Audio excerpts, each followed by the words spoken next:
આજે આપણે બનાવીશું લીલા વટાણાનો રગડો, પણ એને આપણે શાક તરીકે પણ ખાઈ શકીએ એ રીતનું આપણે આજે બનાવીશું.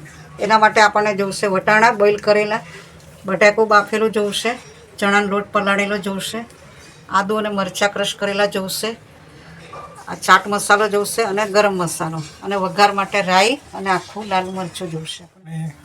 આવા એક સ્ટીલના પાનમાં તેલ ગરમ કરવા મૂકી દીધું છે. શરૂઆતમાં આપણે ગેસની ફૂલ ફ્લેમ રાખીશું, પછી ધીમી કરી દઈશું. હવે આપણે આખું લાલ મરચું નાખીશું, રીંગ નાખીશું,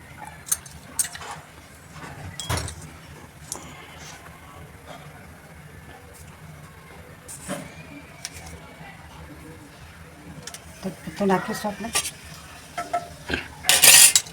લાલ મરચું, તજપત્તું, લવિંગ નાખી છે. તેલનું ટેમ્પરેચર આવે એટલે રાઈ નાખવાની છે.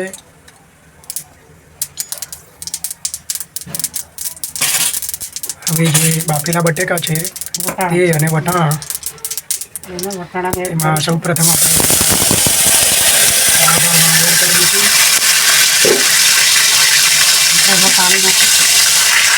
વટાણામાં પાણીનો ભાગ હોય એટલે તેલ ઉડે નહીં, એ માટે આપણે ઢાંકીને સેફટી સાથે વટાણા રીતે એડ કરીશું અને એમાં પાણી ઉમેરીશું. બટાકાને આવી રીતે મેશ કરી અને એડ કરવાનું છે. ગેસ હવે ધીમો કરી દેવાનો છે.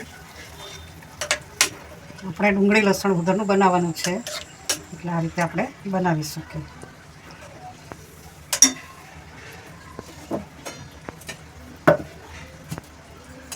આપણે ગળપણમાં ગોળ નાખીશું.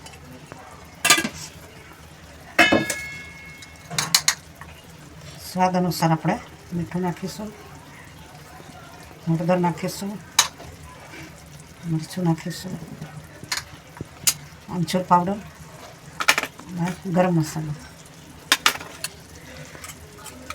અને આદુ અને મરચાં ક્રશ કરેલા.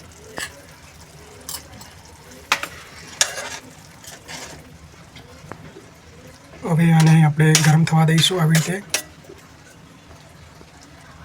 થોડા વટાણાને બી ક્રશ કરી દેવાના. આ રીતે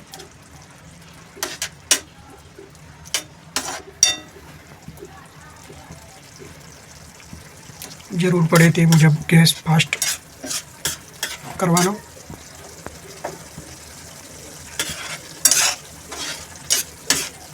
આપણે થોડું બેસન નાખીશું.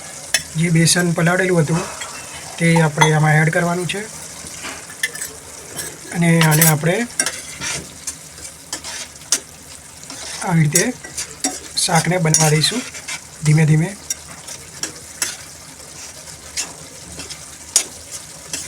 બધું બરાબર મિક્સ કરીશું એટલે બધા મસાલા બરાબર મિક્સ થઈ જાય.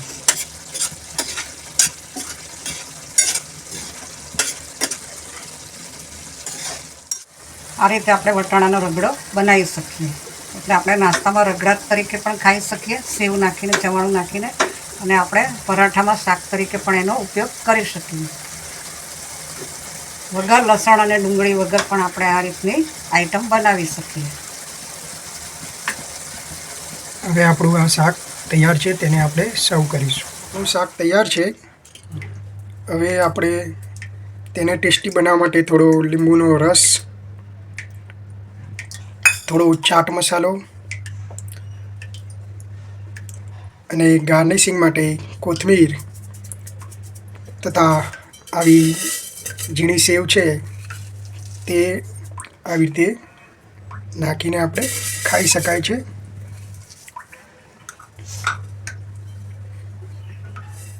આવી અલગ અલગ સારી રેસીપી જોવા માટે અમારી ચેનલમાં તમે જોડાયેલા રહેજો.